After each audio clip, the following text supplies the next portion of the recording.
السلام علیکم ورحمۃ اللہ وبرکاتہ۔ میں امید کرتا ہوں میرے سب سننے والے خیر و عافیت سے ہوں گے، اور آپ لوگوں کے لیے اللہ رب العزت سے دعا کرتا ہوں کہ اللہ رب العزت آپ کو دنیا آخرت کی تمام کامیابیوں سے ہمکنار کرے۔ میرے پیارے بھائیوں اور میری پیاری بہنوں، ہم آپ کو اسلامی وظائف کی دنیا چینل میں خوش آمدید کہتے ہیں۔ میرے پیارے بھائیوں اور میری پیاری بہنوں، آج میں جو آپ کے لیے وظیفہ لے کے آیا ہوں وہ بہت ہی آسان ہے، لیکن طاقت کے اعتبار سے اگر یہ کہا جائے کہ پہاڑوں سے بھی زیادہ طاقت رکھنے والا عمل ہے تو یہ غلط نہ ہوگا۔ عمل بہت آسان ہے، یہ استغفار کا عمل ہے۔ دنیا میں ہمارا جو سب سے زیادہ اہم مسئلہ ہے وہ مال کا مسئلہ ہے۔ ہر شخص چاہتا ہے کہ میرے پاس بہت سارا مال ہو، مال ہوگا تو میرے مسئلے حل ہو جائیں گے، میری ضروریات پوری ہو جائیں گی، اور مرنے کے بعد ہر شخص یہ چاہتا ہے کہ میں کامیاب ہو جاؤں اور اللہ رب العزت مجھے جنت الفردوس میں جگہ عطا فرمائے۔ ہر شخص یہ چاہتا ہے۔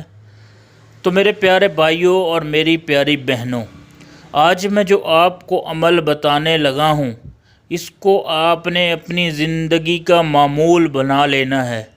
انشاءاللہ تعالی اللہ رب العزت رزق کے دروازے بھی کھول دیں گے اور جنت میں بھی پہنچا دیں گے۔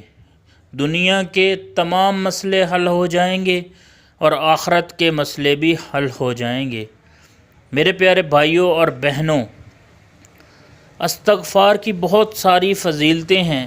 ایک حدیث میں آتا ہے کہ جو شخص کثرت سے استغفار کرتا ہے اللہ رب العزت اسے غموں سے نجات عطا فرماتے ہیں۔ ایک دوسری حدیث میں آتا ہے کہ جو شخص کثرت سے استغفار کرتا ہے اللہ رب العزت اس کو وافر رزق عطا فرماتے ہیں، اور وہاں سے عطا فرماتے ہیں جہاں سے اس کا گمان بھی نہیں ہوتا۔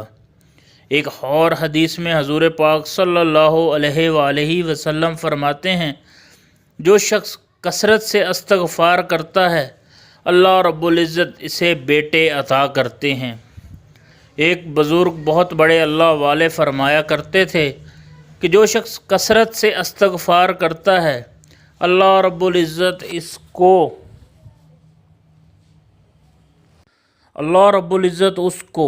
بغیر محنت کے مال عطا فرمائیں گے، اور بغیر محنت کے اس کے کام بنیں گے، بغیر مال کے لوگ اس کی عزت کریں گے۔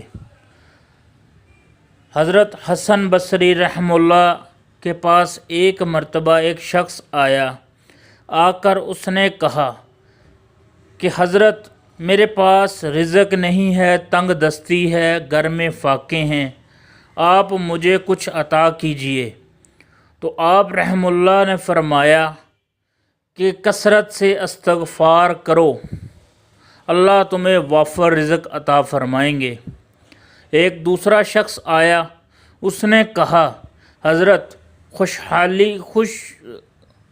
قحط پڑا ہوا ہے، خوشحالی نہیں ہے، جانور بھوکے مر رہے ہیں، بارشیں نہیں آ رہی، میرے لیے اور میرے علاقے کے لوگوں کے لیے کچھ عطا کیجئے۔ تو آپ نے فرمایا خود اور اپنے علاقے والوں کو کہو کثرت سے استغفار کرو، اللہ رحمت کی بارش عطا کریں گے۔ ایک اور شخص آیا، اس نے کہا کہ حضرت اولاد نہیں ہے، میری نسل آگے نہیں چل سکتی، میرے لیے دعا کریں اور مجھے کچھ عطا کریں۔ تو حضرت حسن بصری رحمہ اللہ نے فرمایا کہ جاؤ خود اور اپنی بیوی سے کہو کثرت سے استغفار کرے، اللہ رب العزت نیک صالح اولاد عطا فرمائیں گے۔ ان تینوں لوگوں کے جانے کے بعد حضرت کے پاس بیٹھے لوگوں میں سے ایک نے پوچھا کہ حضرت 3 لوگ آئے، مختلف طرح کی باتیں کی، مختلف شکایات رکھیں آپ کے سامنے، آپ نے تینوں کو ایک ہی وظیفہ عطا کیا، ایک ہی بات کہی۔ تو آپ نے فرمایا کہ جو پہلا شخص آیا تھا اس کے گھر میں تنگ دستی تھی، جب وہ استغفار کی کثرت کرے گا اللہ اس سے راضی ہو جائیں گے اور اس کو رزق وافر عطا فرمائیں گے۔